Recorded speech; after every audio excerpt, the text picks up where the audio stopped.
What a wonderful world. Look at that. Oh, that's correct.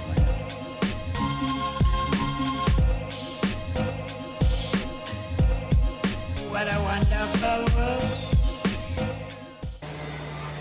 Alright, so we are getting everything ready to paint tomorrow. You can see that big dent now that it's black, but we're actually going to paint the trunk lid black tomorrow. And then we're also going to clear coat this.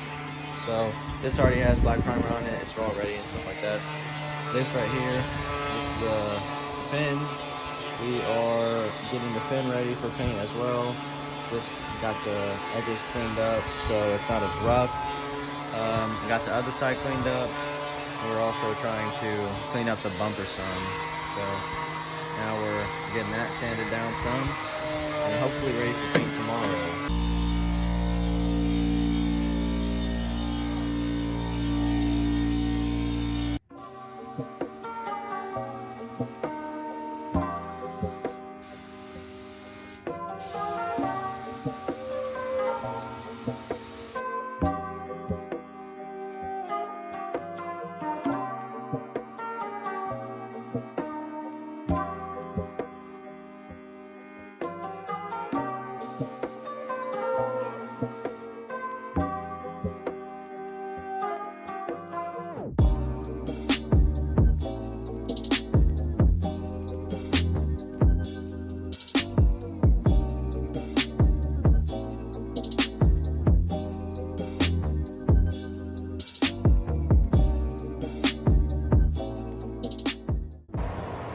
Here's what it looks like before clear coat. Not too bad. All right, so now we're going to put on some clear coat and try not to get orange peel.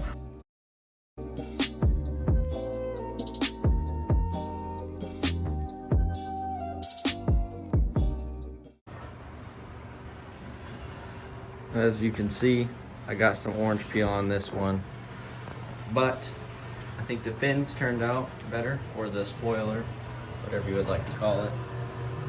Looks pretty good. Nice and glossy.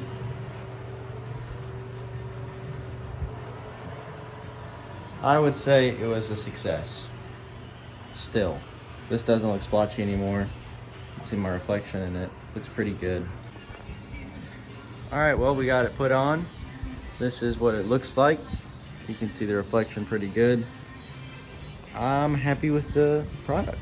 I think it looks pretty good. We're using the old parts. You can see the cracks and stuff. We think it was from whenever little kids beat up the car before I got it, because it was sitting in a field. And when the guy I bought the car from told me, he said little kids came by and just, it's an old car in a field, so they didn't know, and they just started beating it up with the baseball bat. So that's why my old taillights were bashed in, and this is all bashed from whenever they did that. But I think it looks pretty good for a homemade paint job. So other than, of course, like that being bashed, the actual paint job itself isn't too bad. This looks solid. This looks solid. I'm really happy with how the top of it turned out. Also, you can see the edge of it cleaned up pretty good. We actually sanded down the edge of it right here, so that cleaned up pretty good. I think we're gonna try to fix this next and then paint this black. All right, well, fellas, I did a thing. So yeah, that's a thing now. Mickey Thompson 295/65 R15s on the old US mags. They're looking pretty juicy. These suckers are fat. I think they're 11.5 inches wide. I could be wrong on that though, I don't know. But they are fat compared to these old these old dinky tires. Now, we're gonna put these on.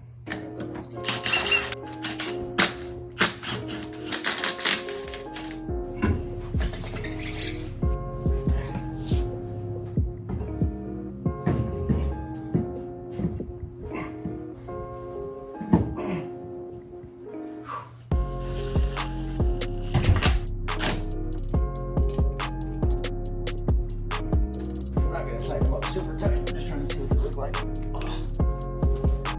Oh my god. That is a lot of tires. Oh, that's pretty close. But if it's on right, then it's fine. She clears. We might have to beat this in a little bit. But it fits. It's just very tight. As you can see, this goes up in the fender well pretty good. We are gonna have to roll the fenders though, because, you know, fat tire things. But I don't know. Actually, I might not have to roll the fenders. It's like very close. It's probably better to be safe and roll them anyways. Look at that. It's compared to my hand. And that's compared to my hand. Big old fatties.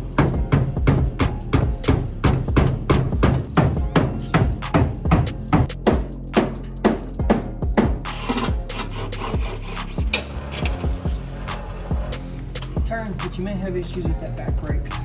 Yeah, maybe a little bit. Somebody may have chopped it out or something. Maybe. So this is what it looks like if it was lowered down. As you can see, looks pretty good, but there is a problem. The headers are extremely low to the ground. So that's not ideal.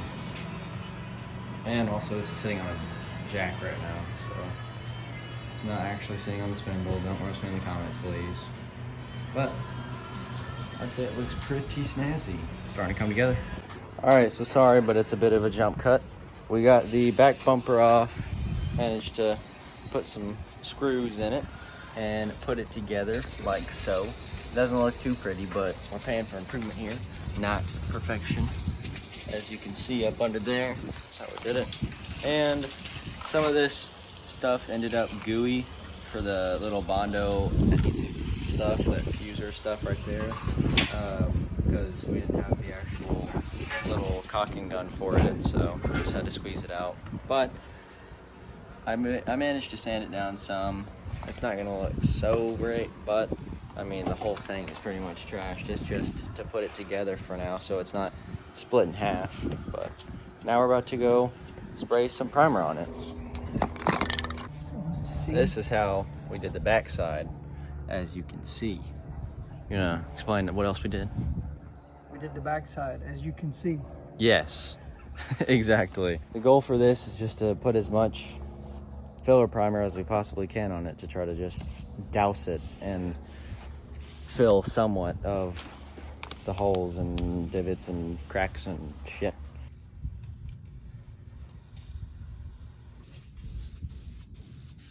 Yeah.